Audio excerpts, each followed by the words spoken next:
La primera vez que me di cuenta de que mi apartamento en Boston ya no era realmente mío, no fue porque me encontrara la puerta abierta de par en par ni porque faltaran mis joyas. Fue algo mucho más sutil, algo que se mete bajo la piel y te hace dudar de tu propia cordura. Fue el olor. Recuerdo perfectamente ese día. Era un jueves de mediados de noviembre, de esos días en los que el viento helado te corta la cara y lo único que quieres es llegar a casa, ponerte el pijama más feo y cómodo que tengas y olvidarte de que el mundo exterior existe. Había estado fuera 2 días por un viaje de negocios en Chicago, resolviendo un desastre logístico que me había dejado con una migraña palpitante detrás del ojo izquierdo. Subí en el ascensor arrastrando mi maleta, soñando con el silencio. Mi edificio, ubicado en una zona bonita de Back Bay, era mi santuario. Me costaba $3,500 al mes, una cifra que hacía que mi padre Humberto se llevara las manos a la cabeza cada vez que se mencionaba el tema, pero para mí, valía cada centavo. Era mi refugio, el único lugar donde no tenía que ser la empleada perfecta, ni la hija obediente, ni la hermana mayor sacrificada. Metí la llave en la cerradura. Giró con suavidad. Todo parecía normal. Empujé la puerta y entré, dejando la maleta en la entrada. Cerré los ojos e inspiré profundamente, esperando ese olor familiar a madera de sándalo y limpieza, mi olor. Pero no fue eso lo que me golpeó. En lugar de mi aroma tranquilo, el aire estaba cargado, denso, dulce hasta la náusea. Olía a flores marchitas mezcladas con almizcle barato. Reconocí el olor al instante y sentí que se me helaba la sangre. Era Chanel número 5. Pero no el auténtico, no el que huele a sofisticación francesa. Era esa imitación que venden en los mercadillos y que mi hermana Priscila se pone como si quisiera fumigar una plaga de insectos. Me quedé paralizada en el recibidor, con el abrigo aún puesto. El silencio del apartamento de repente me pareció amenazador. Hola. Llamé, aunque sabía que no había nadie. Mi voz resonó en las paredes, sin respuesta. Caminé lentamente hacia la sala de estar, con el corazón latiendo un poco más rápido de lo normal. A primera vista, todo estaba en su lugar. El sofá gris estaba donde debía estar, los cojines alineados. Pero entonces, mis ojos, entrenados por años de paranoia y de tener que vigilar mis cosas, empezaron a notar los detalles. La manta de lana que mi abuela me había tejido, y que yo siempre dejaba doblada en un cuadrado perfecto sobre el brazo del sofá, estaba hecha un burruño en la esquina, como si alguien se la hubiera quitado de encima con prisa.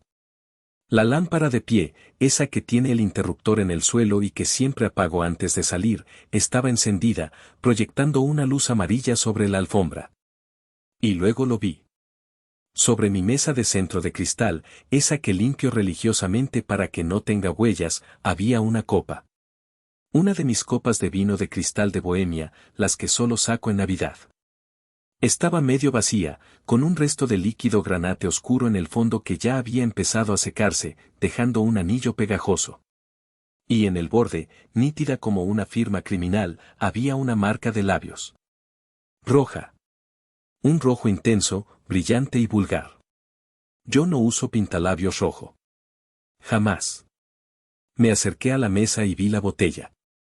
Era un Cabernet Sauvignon que mi jefe me había regalado por Navidad del año pasado, una botella de $80 que estaba guardando para una ocasión especial, tal vez un ascenso o mi cumpleaños. Estaba descorchada, sin el corcho puesto, y quedaba menos de un cuarto.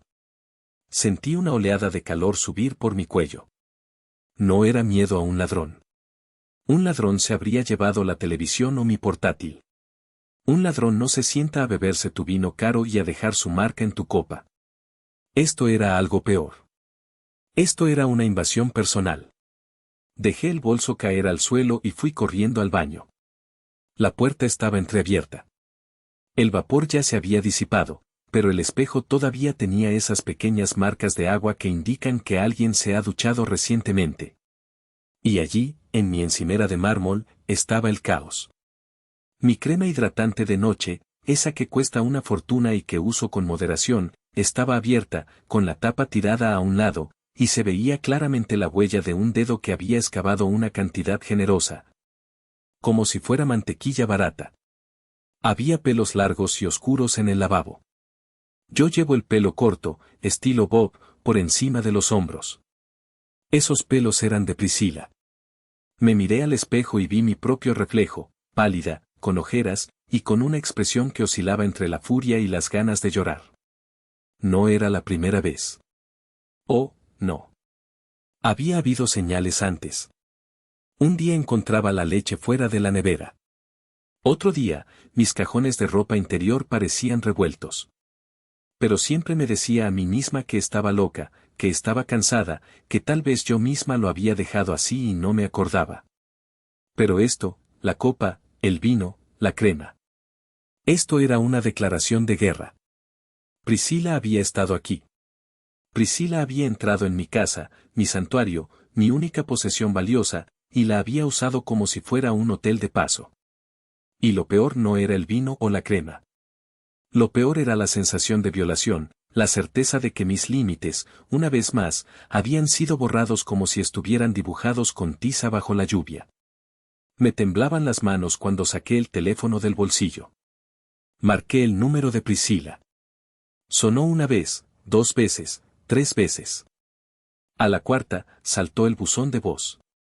Colgué y volví a llamar. Sabía que no estaba ocupada. Priscila nunca estaba ocupada. A sus 27 años, mi hermana menor se definía a sí misma como creadora de contenido y modelo freelance. Lo que en el idioma de mi familia significaba que se pasaba el día haciéndose fotos para Instagram y viviendo del dinero que mis padres le pasaban por debajo de la mesa. Finalmente, contestó. ¿Qué pasa, Marisol? Su voz sonaba arrastrada, aburrida, con esa entonación de me estás molestando que había perfeccionado desde la adolescencia. Estoy en medio de una sesión de fotos, sé breve. ¿Estuviste en mi apartamento? Pregunté, sin rodeos. Mi voz salió más aguda de lo que pretendía. Hubo un silencio al otro lado de la línea. Un silencio demasiado largo. ¿De qué hablas? Estás loca. No he ido a tu casa en semanas. Además, vives lejísimos. Priscila, no me mientas. Hay una copa de vino en mi mesa con tu marca de pintalabios. Te has bebido mi Cabernet. Has usado mi ducha. Huele a tu perfume barato en todo el salón. La oí soltar una risita nerviosa, y luego, ese cambio de tono tan característico en ella, pasando de la negación a la victimización agresiva en un segundo.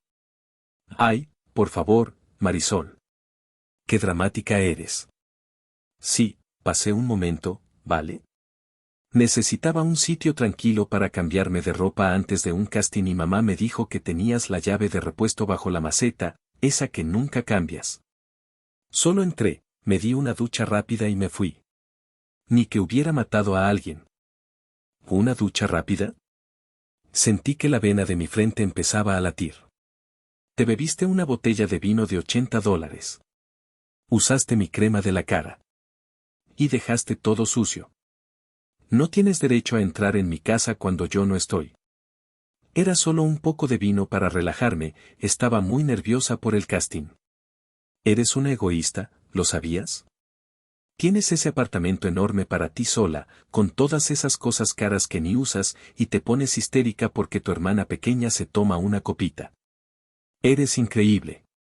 De verdad, Marisol, deberías hacértelo mirar. Esa amargura te va a arrugar la cara.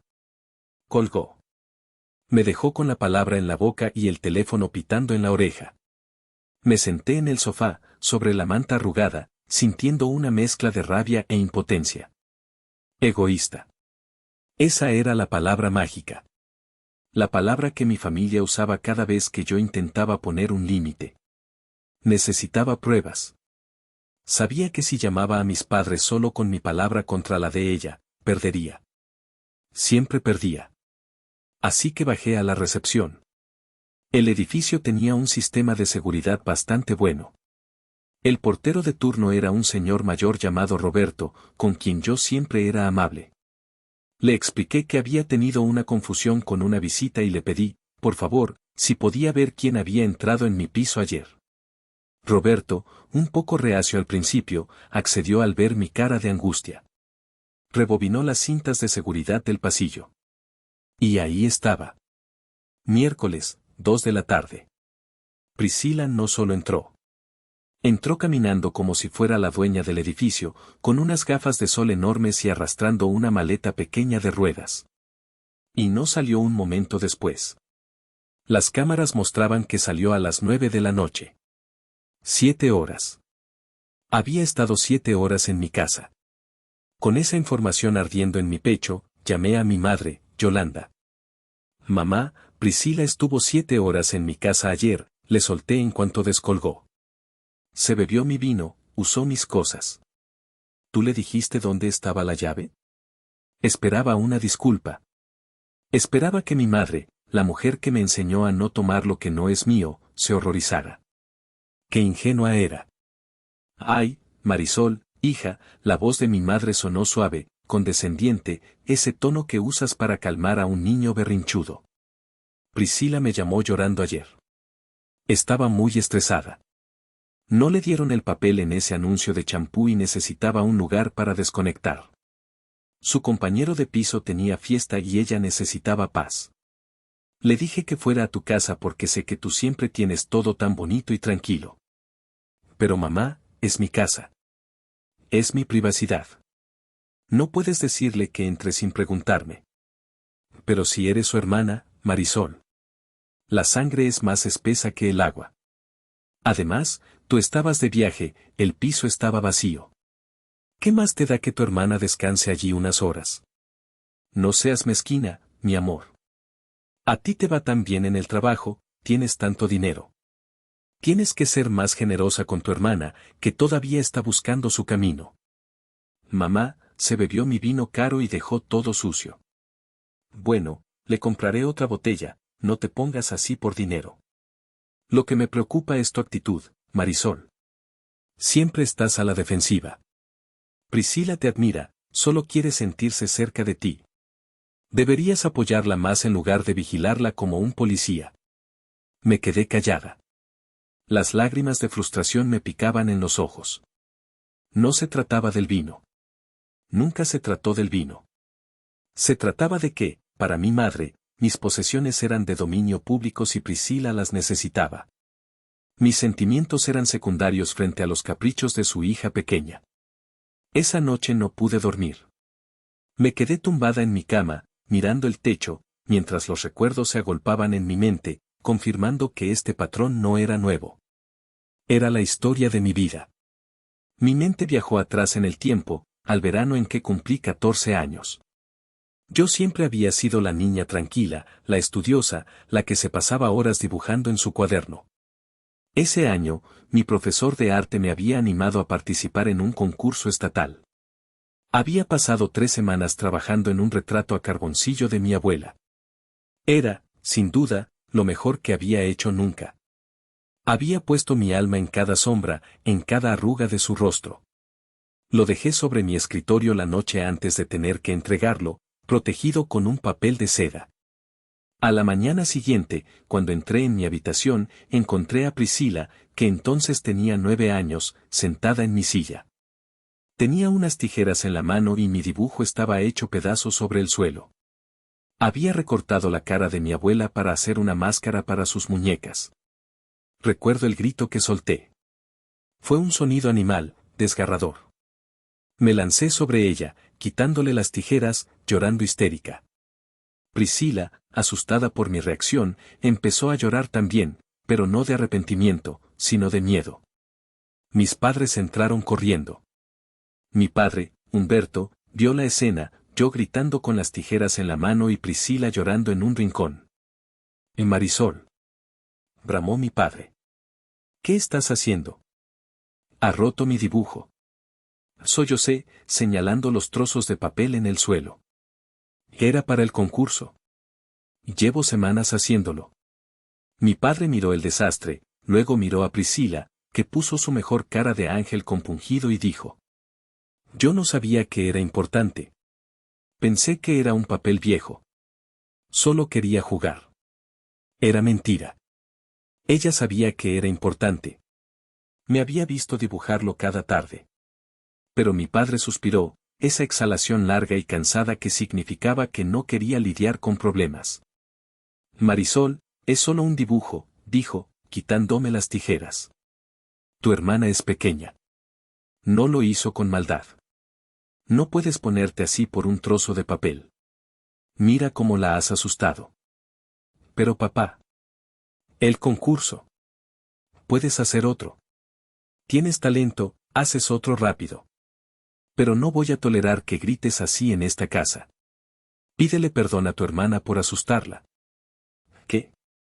No podía creer lo que oía. ¿Yo pedirle perdón a ella? Sí. Ahora. Para que haya paz. Y lo hice. Me tragué mi orgullo, mi dolor y mi sentido de la justicia, y le pedí perdón a la niña que había destruido mi trabajo. Y mientras lo hacía, vi una pequeña sonrisa triunfal en la comisura de los labios de Priscila. Esa sonrisa me persiguió durante años. Aprendí la lección ese día, en la casa de la familia Rivera, las emociones de Priscila eran la prioridad. Mis logros, mis posesiones y mis sentimientos eran sacrificables en el altar de la paz familiar. Priscila era la niña de oro, frágil, creativa, que necesitaba protección. Yo era la hermana mayor, fuerte, capaz, la que debía aguantar, la que debía comprender. Esa dinámica nunca cambió. Cuando empecé a trabajar y a ganar mi propio dinero, pensé que la distancia física rompería el ciclo. Me mudé a Boston, lejos de casa. Pero el hilo invisible seguía ahí. Si Priscila necesitaba dinero para el alquiler, mis padres me sugerían que le prestara. Si Priscila chocaba su coche, me pedían que la llevara yo. Y ahora, con 32 años, estaba en mi cama, oliendo el rastro de su perfume en mi propia almohada, dándose cuenta de que nunca me había ido realmente. Seguía siendo la niña de 14 años obligada a pedir perdón por ser la víctima. Pero algo había cambiado esta vez. Tal vez fuera el agotamiento del trabajo. Tal vez fuera el hecho de que ese apartamento era lo único verdaderamente mío. O tal vez, simplemente, había llegado al límite de mi paciencia. Me levanté de la cama a las 3 de la mañana, fui a la cocina, tiré la botella de vino vacía a la basura con tanta fuerza que el vidrio se rompió, y tomé una decisión. Si ellos no iban a respetar mis límites, yo tendría que construirlos con hormigón armado. A la mañana siguiente, llamé al trabajo para decir que llegaría tarde. A las 9 en punto, ya tenía a un cerrajero en mi puerta. Era un hombre de pocas palabras, con un mono azul y manos llenas de grasa, que cambió el bombín de la cerradura en menos de 20 minutos. Pagarle los $150 se sintió como comprar mi libertad. Cuando me entregó el juego de llaves nuevas, brillantes y plateadas, las apreté en mi puño hasta que los bordes se me clavaron en la palma. Dolía, pero era un dolor bueno. Un dolor real. Nadie entra aquí sin esto, me dije a mí misma. Cambié el escondite de la llave de repuesto. Ya no estaba bajo la maceta del pasillo. De hecho, no dejé ninguna llave fuera. Si me quedaba fuera, llamaría al cerrajero de nuevo. Era un precio pequeño a pagar por la seguridad. Durante 2 días, sentí una paz extraña. Llegaba a casa y todo estaba exactamente donde lo había dejado. El aire olía a mí. Podía dejar un libro en el sofá y encontrarlo en la misma página al día siguiente. Pero la paz duró poco. El domingo, mi teléfono sonó. Era mi madre. Marisol, ¿qué le has hecho a la puerta? Sentí que el estómago se me caía a los pies. Cambié la cerradura, mamá. Te lo dije. No quiero que nadie entre sin mi permiso. Priscila está en tu puerta ahora mismo. Gritó mi madre. Pude oír la histeria en su voz. La pobre niña ha ido a llevarte unas flores para disculparse por lo del otro día y se encuentra con que su propia hermana le ha cerrado la puerta en las narices. Ha intentado usar la llave de la maceta y no funciona. Está llorando en el pasillo, Marisol. Los vecinos la están mirando. Mamá, no estoy en casa. Estoy en el supermercado. Y si hubiera querido disculparse, me habría llamado primero. No seas cínica. Le has cambiado la cerradura para castigarla. Es una crueldad. ¿Qué pasa si hay una emergencia? ¿Qué pasa si te da un infarto ahí dentro y nadie puede entrar? Eres una irresponsable. Nos estás excluyendo de tu vida. Luego se puso mi padre al teléfono. Su táctica era diferente, más pesada, diseñada para aplastarme bajo el peso de la decepción. Hija, dijo con voz grave. Tu madre está muy disgustada. Le va a subir la tensión. ¿De verdad es necesario esto? Somos familia. La familia no se cierra puertas. Priscila solo quería tener un detalle contigo. Nos duele que nos trates como a extraños. Me sentí acorralada. La culpa, esa vieja amiga tóxica, empezó a trepar por mi garganta. ¿Estaba exagerando? ¿Era yo la mala? Tal vez solo quería disculparse. Tal vez estaba siendo paranoica y rencorosa. Papá, solo quiero privacidad. La privacidad no está reñida con la confianza, Marisol. Por favor. Hazlo por tu madre. Dale una copia de la llave nueva. Solo para emergencias. Te prometo, te doy mi palabra de honor, que nadie la usará a menos que sea una cuestión de vida o muerte. Tu madre necesita esa tranquilidad para dormir. Dudé. Odiaba esa duda. Odiaba lo fácil que era para ellos manipularme. Solo para emergencias, papá. ¿Me lo prometes? Priscila no puede tenerla.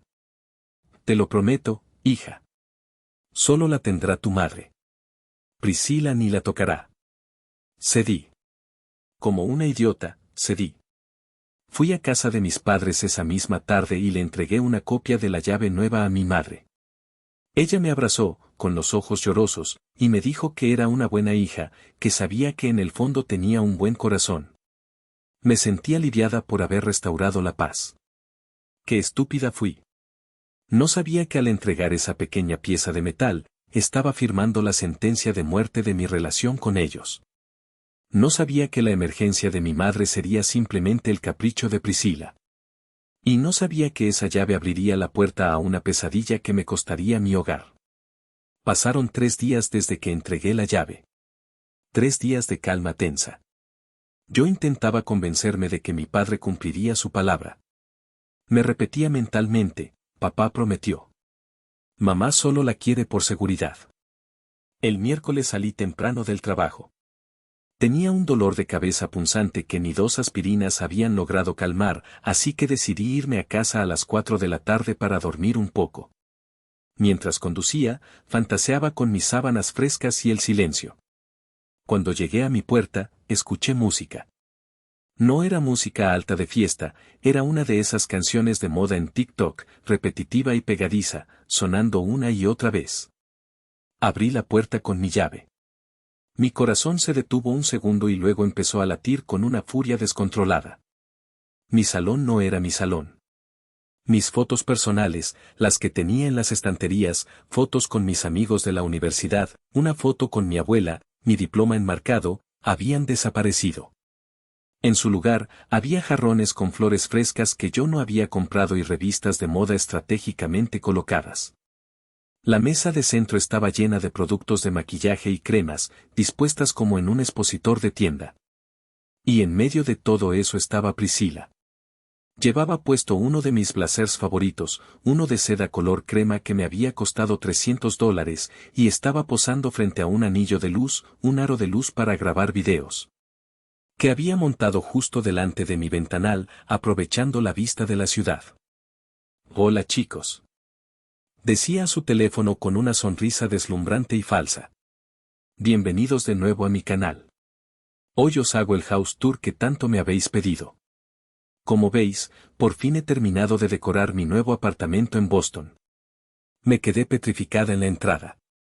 ¿Mi nuevo apartamento? La audacia me dejó sin aire. Di un portazo al cerrar la puerta. Priscila saltó del susto y se giró, con el teléfono aún grabando.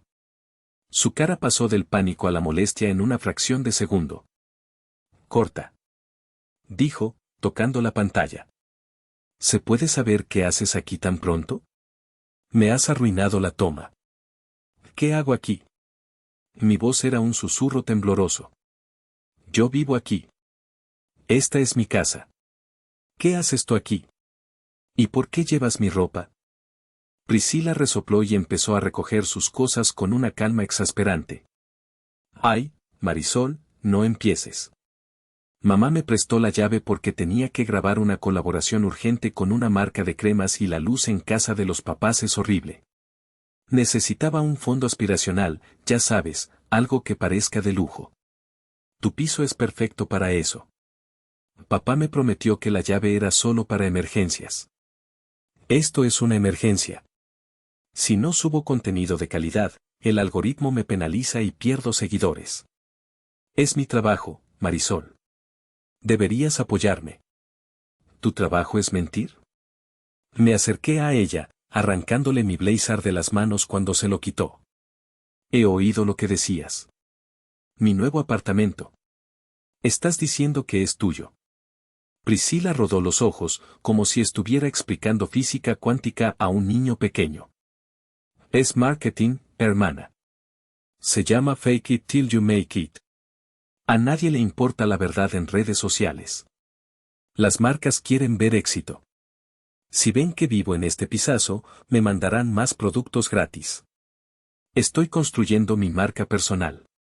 Deberías estar orgullosa de que tu casa sea lo suficientemente bonita como para salir en mi perfil. ¿Orgullosa? Me reí, una risa seca y sin humor. Has escondido mis fotos. Has borrado mi existencia de mi propia casa para vender una mentira. Lárgate. Ahora mismo. Vale, ya me voy. Qué histérica. Por cierto, esos cuadros que tienes en el pasillo son horribles, deberías cambiarlos por algo más moderno. No pegan con la estética que estoy buscando para mi canal. Se fue arrastrando su maleta de maquillaje, dejándome allí, temblando de rabia, con mi blazer arrugado en las manos. Miré a mi alrededor. Mi casa se sentía sucia, contaminada por su mentira. Ella no solo estaba usando mi espacio, estaba robando mi identidad, apropiándose de mi esfuerzo y mis logros para alimentar su fantasía de niña rica en Internet. Y mis padres eran sus cómplices. Pensé que después de echarla esa tarde, Priscila tendría un poco de vergüenza y se mantendría alejada. Pero subestimé su ambición. Y subestimé lo lejos que estaba dispuesta a llegar para atrapar a su nueva presa. Una semana después, llegué a casa un viernes por la noche. Estaba agotada. Había sido una semana infernal en la oficina. Al acercarme a mi edificio, vi algo que me hizo fruncir el ceño, un Porsche negro, reluciente, aparcado en doble fila justo enfrente del portal. Un coche que gritaba dinero. Subí a mi piso. Al acercarme a la puerta, escuché risas. Una risa grave de hombre y la risa cristalina y ensayada de Priscila. Abrí la puerta. El olor a comida cara, trufa y marisco, inundó mis fosas nasales. En mi sofá, con los pies subidos en mi mesa de centro, había un hombre. Era guapo, de unos 35 años, vestido con un traje que costaba más que mi coche. Tenía una copa de mi mejor whisky en la mano. Priscila estaba sentada a su lado, acurrucada, mirándolo con adoración. Cuando entré, los dos se giraron. El hombre se levantó educadamente. Priscila se puso pálida un segundo, pero se recuperó con una velocidad aterradora. Se levantó de un salto y vino hacia mí, bloqueándome el paso antes de que pudiera acercarme al hombre. ¡Ay, Marisol! Exclamó con una voz chillona y falsa. ¡Qué pronto has llegado! Se giró hacia el hombre y dijo, con una naturalidad que me heló la sangre. Amor, esta es Marisol. Mi prima lejana. ¿Te acuerdas que te conté que estaba pasando por una racha terrible? La pobre se quedó sin trabajo y sin casa, y bueno, ya me conoces, soy demasiado blanda. Le estoy dejando quedarse en la habitación de invitados hasta que se recupere. Me quedé paralizada. Mi cerebro no podía procesar la magnitud de la mentira. ¿Prima? ¿Sin trabajo? ¿Habitación de invitados? El hombre, Esteban, me miró. Su expresión cambió de la curiosidad a una mezcla de lástima y superioridad. Me escaneó de arriba abajo, yo con mi ropa de oficina arrugada, mis zapatos planos y mi cara de cansancio, frente a Priscila, impecable y radiante. Ah, sí, dijo Esteban, extendiendo una mano perfectamente cuidada. Priscila me ha hablado de ti. Es un placer, Marisol. Priscila es una santa, de verdad. No mucha gente acogería a un familiar en una situación tan complicada. Tienes mucha suerte de tenerla. Abrí la boca para gritar la verdad. Para decirle, esta es mi casa. Yo pago la hipoteca. Y ella es la parásito. Pero entonces sentí la mano de Priscila clavándose en mi brazo. Me miró a los ojos, y en su mirada había una súplica desesperada y una amenaza velada. Sus ojos decían, si arruinas esto, mamá te matará. Si arruinas esto, nunca te lo perdonaré. Pensé en mi madre. Pensé en los gritos, en el drama, en las acusaciones de ser una destructora de felicidad. Y en ese momento de debilidad, de cobardía aprendida, me callé. Hola, dije, con la voz estrangulada. Sí. Priscila es muy generosa. Esteban asintió, satisfecho con mi sumisión. Bueno, no queremos incomodarte, dijo él, volviendo a sentarse en mi sofá como si fuera el rey del castillo. Priscila estaba contándome cómo reformó este lugar. Tiene un gusto exquisito. Esa lámpara italiana es una maravilla. Esa lámpara la había comprado yo en una subasta tras ahorrar 3 meses. Sí, dijo Priscila, sonriendo radiante. Me costó muchísimo encontrarla, pero sabía que era perfecta para este rincón. Me sentí náuseas. Fui a mi habitación, la habitación de invitados, según ella, y cerré la puerta. Me apoyé contra la madera, escuchando sus risas al otro lado. Me sentía como una intrusa en mi propia vida. Había permitido que mi hermana me borrara. En mi propia casa, yo ya no era la dueña, era la pariente pobre y fracasada que vivía de la caridad. No se fueron. Priscila entró en mi habitación 5 minutos después, cerrando la puerta tras de sí y susurrando frenéticamente. Por favor, Marisol, por favor. Esteban es increíble. Es inversor inmobiliario, tiene muchísimo dinero. Es el hombre de mi vida. Si sabe que vivo con mis padres a los 27 años y que no tengo ni un duro, me dejará. Necesito que parezca que soy exitosa, que estoy a su nivel. Solo aguanta esta noche. Te lo suplico. Estás loca, Priscila. Esto va a explotar. No puedes sostener una mentira así. Si puedo, si tú no me delatas. Solo ven a cenar y sígueme la corriente. Por favor. Por la familia. Salí a cenar. Fue la hora más larga de mi vida. Priscila había pedido comida de un restaurante de lujo, usando, sospechaba, la tarjeta de crédito de papá, y la había servido en mi vajilla buena. Esteban dominaba la conversación. Era carismático, sí, pero también tenía ese aire de arrogancia de quien nunca ha tenido que preocuparse por pagar una factura. Y dime, Marisol, me preguntó, mientras cortaba un trozo de langosta. ¿Qué tipo de trabajo estás buscando? Porque Priscila me dijo que te despidieron por problemas de actitud, ¿no? Casi me atraganto con el agua. Miré a Priscila. Ella evitó mi mirada, concentrada en su copa. ¿Problemas de actitud? Repetí, sintiendo que la sangre me hervía. Bueno, ya sabes cómo son las empresas hoy en día, interrumpió Priscila rápidamente. Son muy exigentes. Marisol tiene un carácter un poco difícil a veces. Le cuesta trabajar en equipo. Ya veo, dijo Esteban, mirándome como si fuera un caso perdido. Bueno, mi consejo es que seas más humilde. Cuando uno está empezando desde cero, hay que saber agachar la cabeza. Deberías aprender de tu prima. Priscila es una emprendedora nata. Ha construido todo esto ella sola. Eso es admirable. Sí, admirable, murmuré, clavando el tenedor en la mesa. ¿Y cuánto tiempo piensas quedarte aquí? Insistió Esteban. Porque, y no quiero ser grosero, pero una pareja necesita su intimidad. Priscila es demasiado buena para decírtelo, Pero creo que deberías ponerte una fecha límite. No es justo que abuses de su hospitalidad eternamente. Sentí una patada por debajo de la mesa. Priscila me estaba avisando. Estoy buscando algo, dije, apretando los dientes tanto que me dolió la mandíbula. No se preocupe, Esteban. No voy a ser una carga por mucho tiempo. Eso espero, dijo él, levantando su copa para brindar con Priscila. Por el éxito. Y por la gente que sabe aprovechar las oportunidades. Esa noche, mientras fregaba los platos, porque, por supuesto, la dueña de la casa y su invitado no iban a lavar, escuché cómo planeaban su fin de semana en los Hamptons. Me sentí sucia. Me sentí pequeña. Pero sobre todo, me sentí furiosa.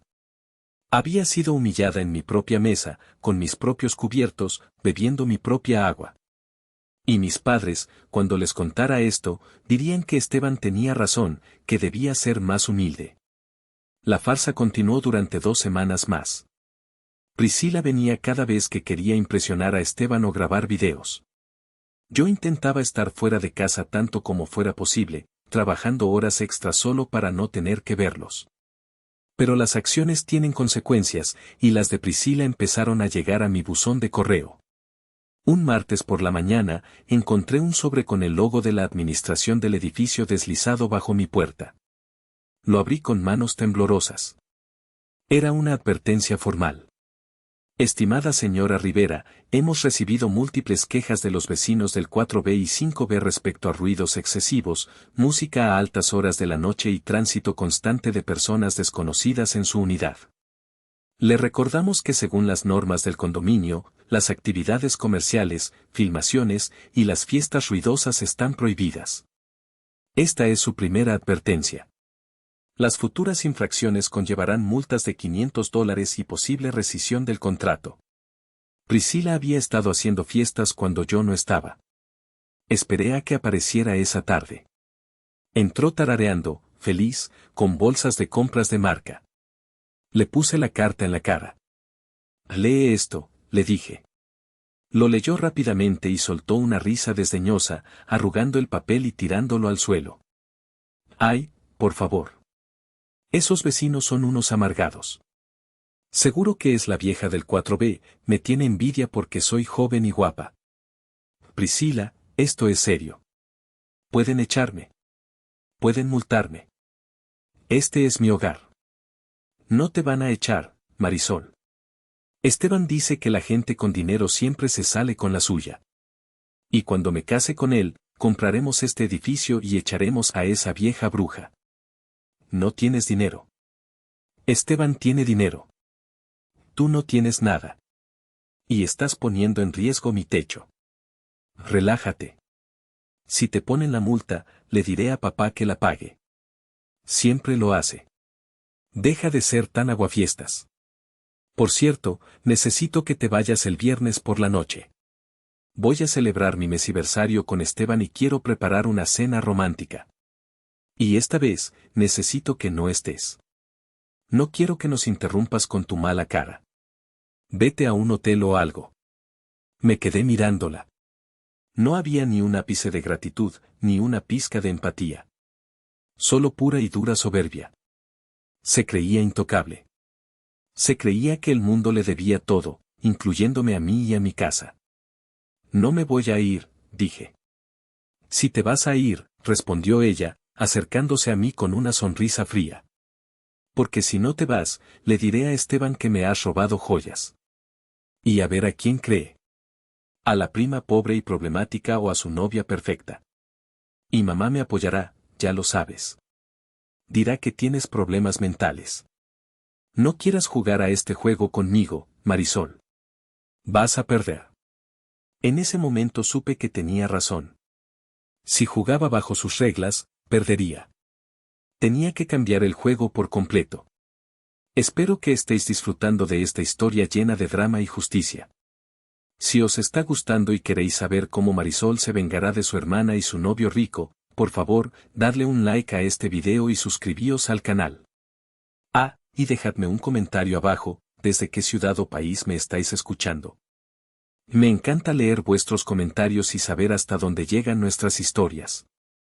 México, España, Colombia, Argentina, Estados Unidos, decime dónde estáis. Ahora sí, seguimos con la historia. Agarraos, que viene lo bueno. El viernes llegó, y con él, mi capitulación. O al menos, eso es lo que Priscila creyó. Me fui de mi casa. No porque le tuviera miedo a sus amenazas, sino porque estaba tramando algo y necesitaba espacio para pensar. Me alojé en un hotel barato a las afueras, sintiéndome patética, expulsada de mi propio refugio por la tiranía de una niña mimada. Pasé el fin de semana con el estómago revuelto, imaginando lo que estaría pasando en mi apartamento. Pero la realidad superó a mi imaginación. Regresé el domingo por la tarde, esperando encontrar los restos de una cena romántica. Lo que encontré fue una zona de guerra. Desde el pasillo ya se notaba que algo iba mal. Había una marca negra, como de un zapato, en mi puerta blanca.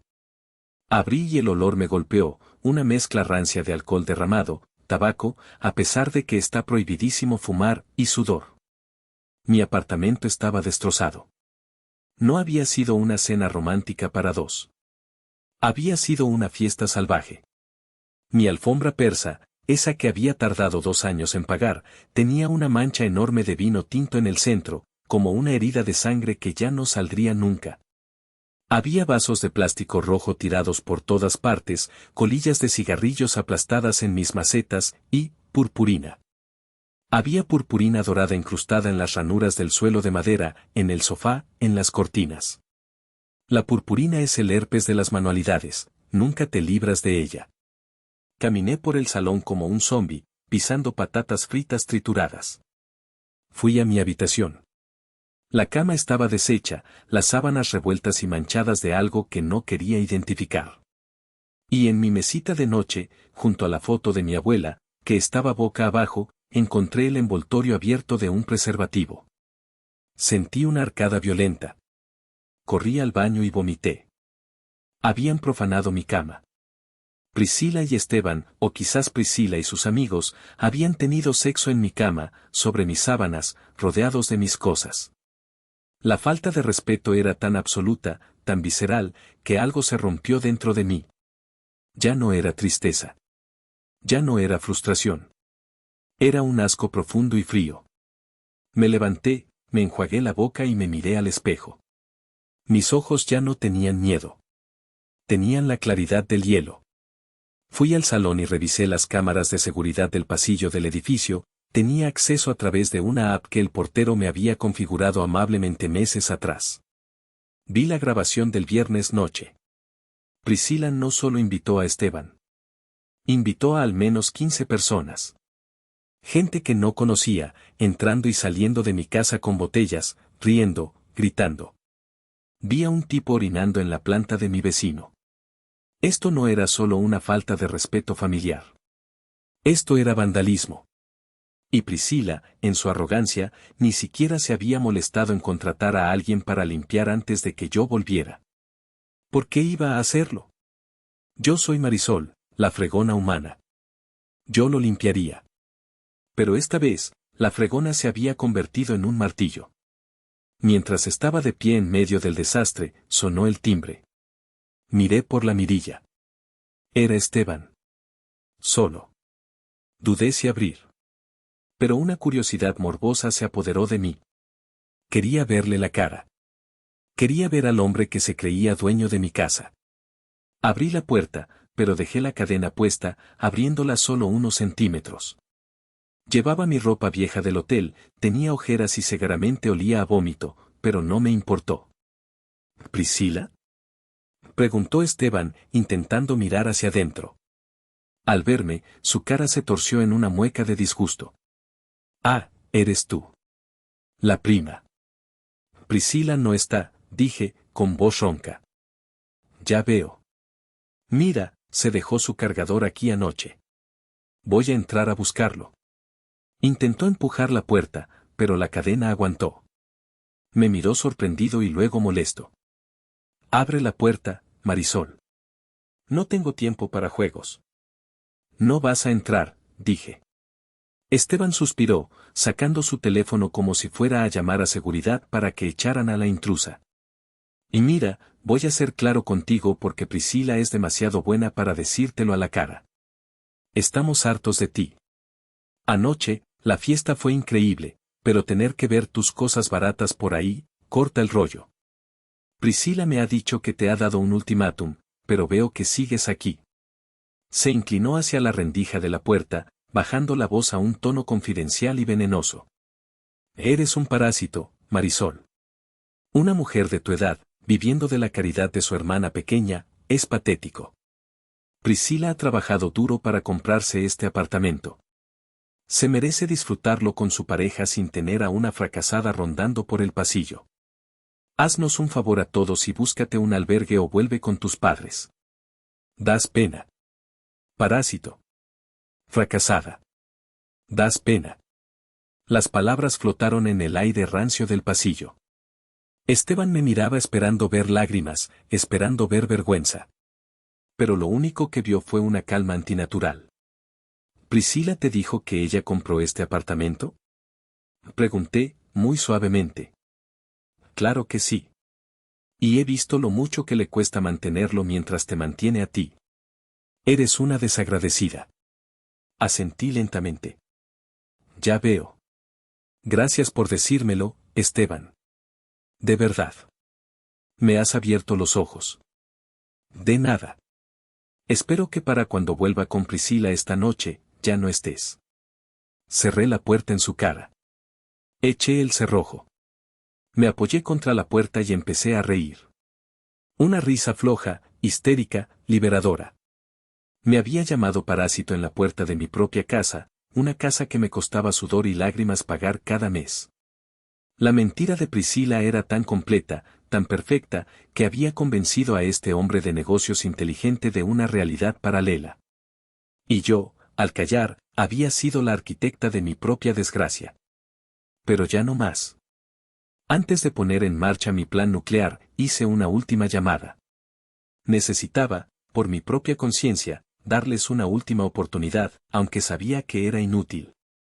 Llamé a casa de mis padres. Puse el altavoz mientras empezaba a meter mis cosas más valiosas en una caja. Sí. Contestó mi madre. Mamá, Esteban acaba de venir a mi casa. Me ha insultado. Me ha llamado parásito. Me ha dicho que vivo de la caridad de Priscila y que debería irme a un albergue. Esperé la indignación. Esperé el cómo se atreve. Bueno, hija, dijo mi madre, y su tono vacilante fue como un puñal. A ver, Esteban es un hombre muy importante, muy directo. Quizás no usó las mejores palabras, pero tienes que entender su posición. Él cree que está defendiendo a su novia. Es romántico, en cierto modo. ¿Romántico? Grité, tirando un libro dentro de la caja. Mamá, Priscila le ha dicho que la casa es suya. Que yo soy una mantenida. Están manchando mi nombre, mi dignidad. Y han destrozado mi apartamento con una fiesta. Ay, Marisol, no exageres. Un poco de limpieza y ya está. Y sobre lo de la casa, es una mentirijilla piadosa. Priscila necesita impresionar a este chico. Es su oportunidad de casarse bien, de tener la vida resuelta. Si tú te callas un par de meses más, hasta que le pida matrimonio, luego ya le diremos la verdad poco a poco. Hazlo por tu hermana. Hazlo por nosotros. Si Esteban se entera ahora, dejará a Priscila y ella caerá en una depresión. ¿Quieres tener eso en tu conciencia? O sea, que mi dignidad vale menos que la casa de marido de Priscila. No es eso, es que tú eres fuerte, Marisol. Tú aguantas todo. Priscila es frágil. Sé la hermana mayor, por favor. No seas egoísta. Egoísta. Ya. Vale, mamá. Entendido. ¿Entonces no vas a decir nada? ¿Vas a portarte bien? Sí, mamá. Voy a arreglarlo todo. No te preocupes. Priscila tendrá exactamente lo que se merece.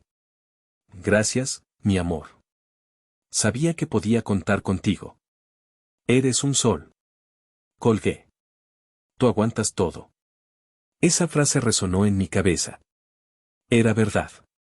Yo aguantaba todo. Hasta hoy. Miré mi apartamento sucio, violado y lleno de mentiras. Respiré hondo. Ya basta, dije en voz alta a la habitación vacía. Se acabó la hermana buena. El lunes por la mañana no fui a trabajar. Llamé diciendo que estaba enferma, lo cual no era del todo mentira, estaba enferma de mi familia. Pasé el día entero buscando apartamentos. Pero esta vez, mis criterios eran diferentes.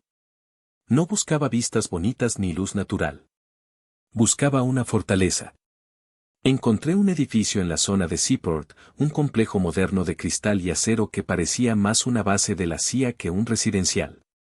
Tenía conserje 24 horas, cámaras en cada esquina y, lo más importante, los ascensores funcionaban con escáner de retina y tarjeta personalizada.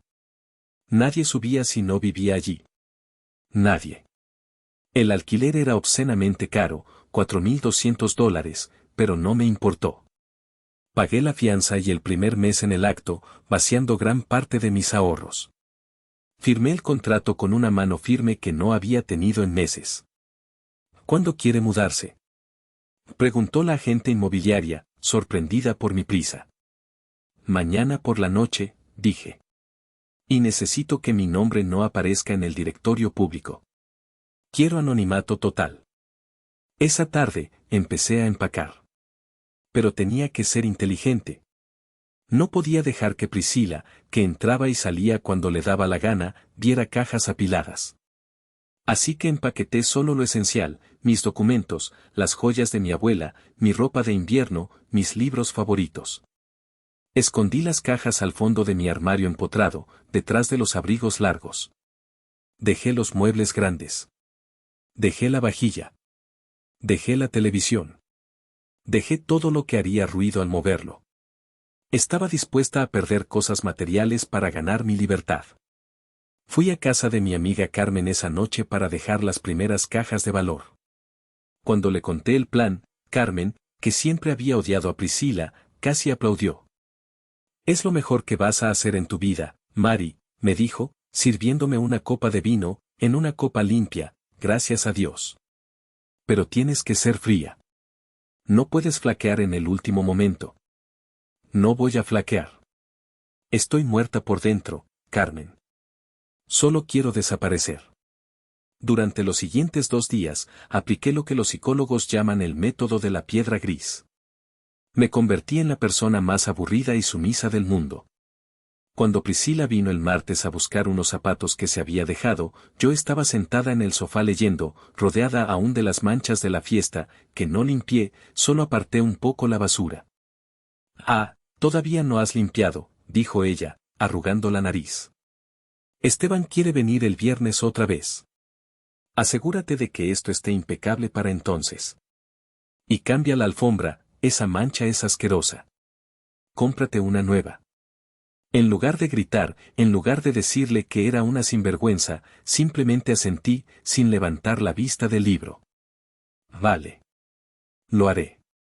Priscila se detuvo. Esperaba resistencia. Se alimentaba del conflicto. Mi sumisión la confundió, pero luego sonrió satisfecha. «A veces, no es tan difícil ser amable. Mamá tenía razón, por fin estás entrando en razón. Ah, y necesito $100 para la manicura». Me dejé la cartera en casa de papá. Saqué mi billetera, saqué 2 billetes de 50 y se los di. Sin una palabra. Ella los tomó, me miró como si fuera un bicho raro, y se fue. «Gracias, supongo. Nos vemos el viernes. Y recuerda, desaparece». «Desapareceré», prometí en voz baja cuando la puerta se cerró. Ese dinero fue la mejor inversión para que bajara la guardia. Ahora ella creía que me tenía totalmente dominada. Creía que yo era su cajero automático y su criada personal. Esa confianza sería su perdición. Llegó la noche del martes. Había mirado el pronóstico del tiempo, lluvia torrencial. Perfecto. Menos gente en la calle, menos testigos. Sabía que Priscila tenía un evento de influencers esa noche y no aparecería hasta la madrugada, probablemente borracha. A las 11 de la noche, Raúl, un compañero de trabajo que tenía una furgoneta, y Carmen llegaron al garaje trasero del edificio. Subimos en silencio. Trabajamos como un comando de operaciones especiales. Sin hablar, solo gestos. Sacamos las cajas del armario. Cargamos la ropa en bolsas de basura negras para ir más rápido. Me llevé mi cafetera favorita. Me llevé mi portátil. Dejé el sofá manchado. Dejé la cama donde habían tenido sexo, qué asco, que se la queden. Dejé la mesa con la marca de la copa. A las 2 de la mañana, el apartamento estaba inquietantemente vacío de mí, pero aún parecía habitado por los muebles. Parecía el escenario de una obra de teatro después de que los actores se han ido. Saqué un sobre blanco. Dentro metí una carta dirigida al propietario del piso, el señor Henderson, un hombre mayor y amable con el que siempre había tenido buena relación. En la carta escribí: Estimado señor Henderson, lamento informarle que debo rescindir mi contrato de alquiler con efecto inmediato debido a una emergencia familiar y de seguridad. Adjunto el pago de la penalización por terminación anticipada y el alquiler de este mes completo. Le informo que he tenido problemas graves con familiares que han copiado las llaves sin mi permiso y están usando el apartamento para fiestas ilegales en mi ausencia. Por su seguridad y la del inmueble, le ruego encarecidamente que cambie los códigos de la alarma y las cerraduras mañana mismo a primera hora. Hay una copia de la llave circulando que yo no autoricé. Gracias por estos años. Marisol. Dejé el sobre en la encimera de la cocina, junto con mi juego de llaves. Carmen me tocó el hombro. ¿Estás lista? Miré alrededor una última vez. No sentí nostalgia. Sentí como si me estuviera quitando un zapato que me había estado apretando y haciendo sangrar durante años. Vámonos, dije. Bajamos por el montacargas. La lluvia golpeaba la furgoneta mientras nos alejábamos. No miré atrás. Los primeros días en mi nuevo apartamento fueron extraños. El silencio era absoluto. No había ruidos de pasillo, no había llamadas de mi madre, había cambiado mi tarjeta SIM y solo le di el número nuevo a Carmen y Raúl. Me despertaba sobresaltada por la noche, pensando que oía la llave de Priscila girando en la cerradura, para luego darme cuenta de que estaba en una fortaleza inexpugnable en el piso 20. Me sentía como un animal herido que se esconde en una cueva para lamerse las heridas. Comía cereales en el suelo porque aún no tenía mesa. Dormía en un colchón hinchable. Pero esa comida me sabía a gloria y ese colchón era más cómodo que mi antigua cama profanada. El viernes por la noche que Priscila me había ordenado desaparecer para su cena con Esteban, me senté frente a mi ventanal con una copa de vino, mi propio vino, sin marcas de pintalabios. Miré las luces de Boston bajo la lluvia. Sabía que en ese momento, Priscila estaría llegando a mi antiguo edificio. Sabía que intentaría abrir la puerta. Sabía que su llave no funcionaría porque el señor Henderson, eficiente como siempre, me había enviado un email confirmando que había cambiado la cerradura y el código de alarma esa misma mañana. Me imaginé la escena, Priscila intentando entrar, quedando mal delante de Esteban. Probablemente llamaría a un cerrajero. Probablemente entrarían. Pero lo que no sabía era que el señor Henderson, asustado por mi carta, había hecho algo más que cambiar la cerradura. Había alquilado el piso inmediatamente. A un policía jubilado amigo suyo que necesitaba un lugar temporal. Yo no sabía eso en ese momento. Solo sabía que estaba a salvo. Bebí un sorbo de vino y sonreí. La tormenta estaba a punto de estallar, pero yo ya no estaba bajo la lluvia. Pasó una semana entera. 7 días de silencio radiofónico. Empezaba a relajarme, pensando que quizás Priscila simplemente se había rendido al ver que la llave no giraba y había inventado alguna excusa para Esteban. Oh, perdí la llave, se atascó la puerta. Priscila era una experta en salir airosa. Pero la realidad, como siempre, estaba esperando para morderme. Eran las 3:17 de la madrugada de un miércoles. Mi teléfono de emergencia, El número antiguo que había mantenido activo solo en un teléfono prepago guardado en un cajón, por si el banco o el gobierno llamaban, empezó a sonar. El sonido, en la oscuridad silenciosa de mi nuevo dormitorio, sonó como una sirena antiaérea. Salté de la cama, con el corazón martilleando contra mis costillas. Busqué el teléfono a tientas. La pantalla iluminaba la habitación con una luz azul espectral. Número desconocido. Contesté, con la voz temblorosa por el sueño y el miedo. Sí. ¿S.R.A. Marisol Rivera? Preguntó una voz masculina, firme y autoritaria. Soy yo. Le habla el oficial Menéndez, del Departamento de Policía de Boston. La llamamos porque su número figura como contacto de emergencia en los archivos antiguos del apartamento 4B en la calle Marlborough. Archivos antiguos. Sí, me mudé la semana pasada. ¿Qué ha pasado? Ha habido un incidente, señora. Tenemos una situación de allanamiento de morada en proceso. Los vecinos alertaron al 911 por ruidos de golpes y gritos. Al llegar, encontramos a dos individuos intentando forzar la puerta y posteriormente activaron la alarma silenciosa al romper una ventana trasera para acceder. El actual inquilino, el señor Miller, los tiene retenidos a punta de pistola hasta que llegamos nosotros. ¿A punta de pistola? Repetí, sintiendo que me faltaba el aire. Sí, señora. El señor Miller es un oficial retirado y tiene licencia. Los intrusos afirman conocerla. Una mujer joven que dice ser su hermana y la dueña del piso, y un varón que dice ser su pareja. Están muy alterados. Necesitamos que venga a la comisaría del Distrito 4 para aclarar la situación de la propiedad. Están detenidos ahora mismo. Cerré los ojos. La imagen de Priscila rompiendo una ventana a las 3 de la mañana para meter a Esteban en su casa, solo para encontrarse con el cañón de la pistola de un policía jubilado. Era tan absurda y a la vez tan inevitable que casi me eché a reír. Voy para allá, dije. Me vestí con calma. Me puse unos pantalones negros de vestir, una camisa blanca impecable y mi abrigo camel. Me maquillé un poco para ocultar las ojeras. Quería lucir perfecta. Quería lucir como la dueña de mi vida. Pedí un Uber. Mientras el coche cruzaba la ciudad dormida, miré por la ventanilla. No sentía pena. Sentía que el destino, por fin, estaba cobrando las facturas atrasadas. La comisaría olía a café rancio y desinfectante industrial. La luz fluorescente zumbaba sobre nuestras cabezas, dándole a todo el mundo un aspecto enfermizo y pálido. Al entrar, los vi. Era un cuadro digno de una pintura renacentista del infierno. Priscila estaba sentada en un banco de metal, esposada con las manos a la espalda. Llevaba un vestido de lentejuelas corto, claramente venían de una fiesta, que estaba rasgado por un lado. Su maquillaje estaba corrido, ríos negros de rímel bajaban por sus mejillas.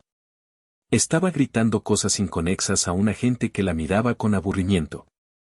Esteban estaba en el banco de al lado, también esposado, pero no gritaba. Estaba encorvado, con la cabeza entre las manos. Su traje caro estaba sucio de polvo, probablemente de trepar por la ventana. Parecía un hombre que acababa de ver cómo su vida se desmoronaba. Y allí estaban mis padres. Yolanda y Humberto habían llegado antes que yo. Mi madre estaba llorando histérica, agarrando el brazo de un policía, mientras mi padre intentaba calmarla, luciendo más viejo y cansado que nunca. Cuando el oficial Menéndez me vio entrar, se acercó a mí. ¿S.R.A. Rivera? Gracias por venir. El sonido de mi nombre hizo que todos se giraran. Marisol. Gritó mi madre, corriendo hacia mí. Sus ojos estaban inyectados en sangre. Marisol, diles que es un error. Diles que es la casa de tu hermana. Diles que se le olvidó la llave. Por Dios, saca a tu hermana de ahí. Priscila levantó la cabeza. Al verme, su expresión cambió de miedo a una furia pura y venenosa. Tú. Chilló. Tú cambiaste la cerradura. Casi nos matan por tu culpa. Ese viejo loco tenía una pistola. Diles que es mi casa. díselo ahora mismo. Me quedé parada en el centro de la sala, con las manos en los bolsillos de mi abrigo, tranquila como el ojo de un huracán. Miré al oficial Menéndez. Oficial, quiero dejar constancia de que yo no vivo en esa dirección desde hace 10 días. Rescindí mi contrato legalmente y devolví las llaves al propietario. No tengo ninguna relación con esa vivienda. Y mentirosa, gritó Priscila. Es mi casa. Tú eras la invitada. El oficial me miró, confundido. Señora, la detenida afirma que ella es la propietaria y que usted vivía allí por caridad. El señor Esteban aquí presente corrobora esa versión. Dicen que entraron porque usted, por rencor, cambió la cerradura para dejarlos fuera de su propia casa. Me giré lentamente hacia Esteban. Él levantó la cabeza. Sus ojos se encontraron con los míos. Había confusión, sí, pero también empezaba a haber duda. Esteban, dije, con voz suave y clara. ¿Alguna vez has visto un documento de propiedad a nombre de Priscila? ¿Una factura de luz? ¿Un recibo de la comunidad? Esteban parpadeó. Ella me dijo, empezó, con voz ronca. Ella dijo que los papeles estaban en la caja fuerte de sus padres. Oficial, dije, sacando una carpeta de mi bolso. Siempre viajo preparada. Aquí tiene mis extractos bancarios de los últimos 4 años. Puede ver una transferencia mensual de $3.500 al señor Henderson bajo el concepto alquiler 4B. Aquí está la copia de mi contrato de arrendamiento a mi nombre, Marisol Rivera, finalizado la semana pasada. Y aquí está la carta de advertencia de la comunidad dirigida a mí por los ruidos de las fiestas que mi hermana organizaba ilegalmente en mi ausencia. Le entregué los papeles al policía. Él los revisó rápidamente, asintiendo. Parece que todo está en orden. Usted era la inquilina legítima. Era, recalqué. Ya no lo soy. Esa casa ahora está alquilada al señor Miller. Mi hermana y este hombre intentaron allanar una vivienda ajena. La sala quedó en un silencio sepulcral. Solo se oía el zumbido de las luces. Esteban se puso de pie lentamente, ignorando al policía que le decía que se sentara. Miró a Priscila como si estuviera viendo a un monstruo. ¿No es tuya?, preguntó. Su voz era un susurro peligroso. Priscila empezó a temblar. Amor, déjame explicarte, es complicado. Marisol me la iba a traspasar, es un tema de impuestos. Cállate, rugió Esteban. El sonido rebotó en las paredes. Me has mentido durante meses. Me trajiste a esa casa. Me dejaste insultar a tu hermana, llamándola parásito, cuando la parásito eras tú. Me has hecho cómplice de un delito. Casi me disparan por tu culpa. Lo hice por nosotros. Lloró Priscila. Quería que estuvieras orgulloso de mí. ¿Orgulloso? Esteban se rió, una risa amarga. Soy un empresario respetable. Mi reputación no es todo. Y ahora estoy esposado en una comisaría por allanamiento de morada porque mi novia es una niña caprichosa que juega a las casitas. Se acabó, Priscila. No quiero volver a verte en mi vida. Esteban se giró hacia mí. Su arrogancia había desaparecido.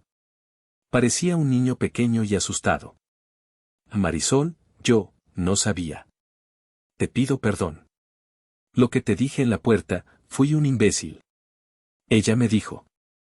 Sí, fuiste un imbécil, le corté. Pero te creíste la mentira porque te convenía creer que eras superior. No acepto tus disculpas, pero espero que esto te sirva de lección. Revisa los papeles antes de meterte en la cama de alguien. Esteban bajó la cabeza, derrotado. Entonces, mi madre atacó. Como una leona herida, se lanzó hacia mí, con las uñas por delante. Maldita, gritó Yolanda. Has arruinado su vida. Lo has planeado todo. Sabías que vendrían. Podrías haber avisado. Eres el demonio, Marisol. Tu propia hermana. El oficial Menéndez se interpuso entre nosotras, sujetando a mi madre.